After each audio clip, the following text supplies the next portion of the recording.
Good morning students. मैं Rekha Berwal, associate professor, department of home science, government girls college Sri Ganganagar. आज हम बात करने वाले हैं टाइम मैनेजमेंट पर।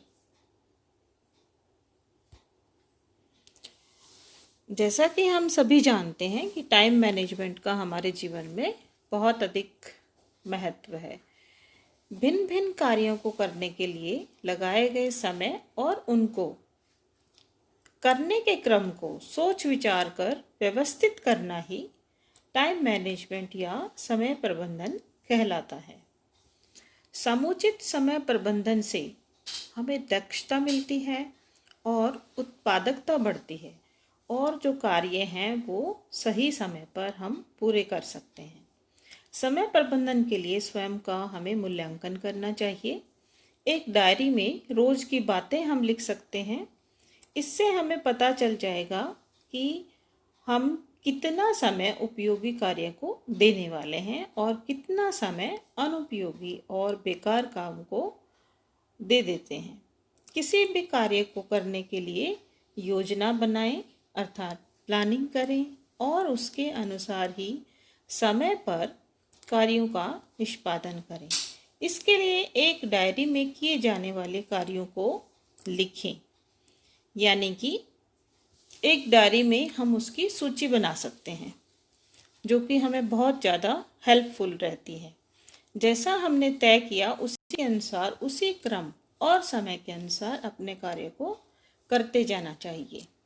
योजना बनाते समय आपको अपने कार्यों की प्राथमिकता स्वयं ही तय करनी होगी कि किस काम को हम पहले करें और किस काम को हम बाद में करें।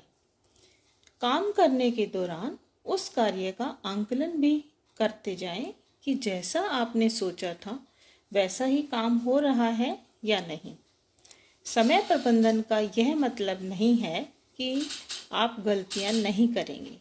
यदि आपसे गलती हो जाती है तो उसे तत्काल सुधार कर आगे बढ़ें, लेकिन इसका यह मतलब नहीं कि आप गलतियों भरा काम करें, वरन इसका जो भी परिणाम होगा उसे हम बाद में या तत्काल भी हम सुधार कर आगे बढ़ सकते हैं। लेकिन इसका यह मतलब नहीं कि हम लगातार ही इस तरह की बार बार रिपीटिशन करते रहें। इससे हमारा जो टाइम मैनेजमेंट है वो गड़बड़ा जाएगा। इसका आशय है कि आप काम समय पर करें और सही काम करें।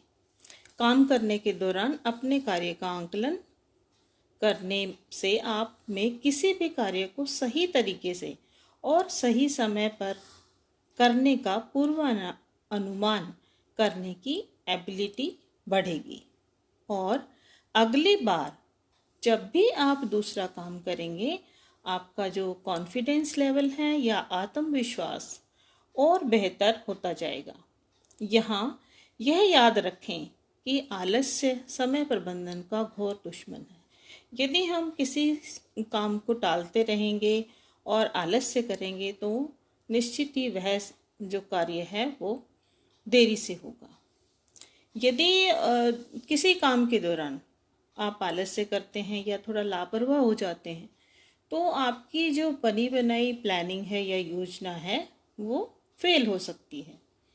इसलिए किसी भी कार्य को पूरा मन लगाकर करना चाहिए और सतर्कतापूर्वक उसे करना चाहिए। एक भी गलती आपके कार्य में बाधा बन सकती है या उसे विपरीत दिशा में भी ले जा सकती है। अब जानते हैं कि परिवार में होने वाली जो विभिन्न क्रियाएं हैं, उपलब्ध जो समय है हमारे पास, उसके बीच अनुकूलतम समायोजन और इसके लिए जो प्रक्रिया प्रयोग में लाई जाती है उसे भी हम समय प्रबंधन की प्रक्रिया के रूप में समझ सकते हैं।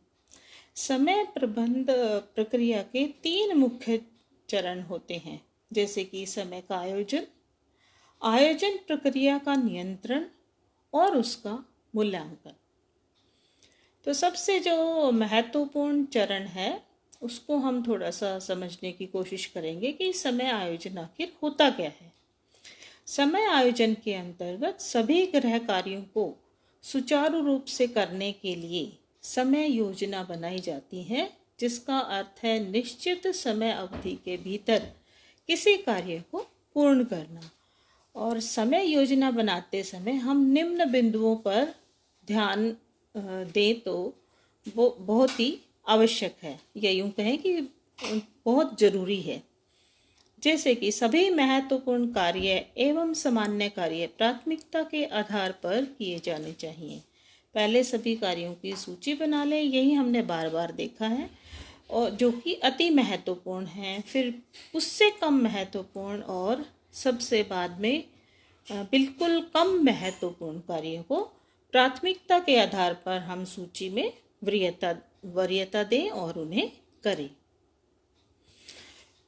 फिर हम ये जानेंगे कि सूची में कार्यों को प्राथमिकता के आधार पर वरीयता देते समय परिवार के सदस्यों की कार्य क्षमता, उनकी रुचि, आवश्यकता, उनकी कैसी आदतें हैं, उन्हें बीच में विश्राम चाहिए या नहीं, या उनका स्वास्थ्य भी कैसा है, उसका भी हमें ध्यान रखना चाहिए। ये सभी टिप्स फैमिली लेवल पर हम जो विभिन्न कार्य करते हैं उससे संबंधित हैं।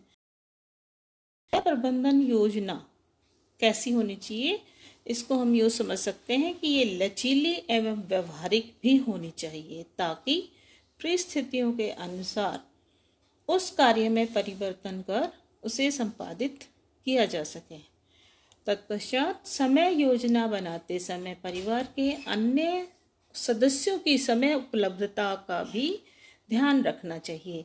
परिवार के सदस्य यदि उस समय विशेष में उपलब्ध हैं तो ऐसी स्थिति में गृह कार्यों में उनका सहयोग लेकर कार्य को सरलता एवं शीघ्रता से किया जा सकता है।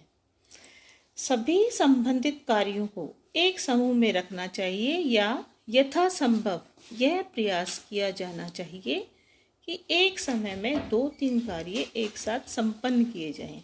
अंग्रेजी में इसे हम मल्टीटास्किंग के नाम से भी समझ सकते हैं। यह एक कौशल है और अभ्यास और अनुभव द्वारा इसे सीखा जा सकता है, और इसमें लगातार हम इम्प्रूवमेंट कर सकते हैं और उसे बेहतर बना सकते हैं, जिससे कि हम समय पर सभी प्रकार के जो कार्य हैं उनको पूरा कर सकें।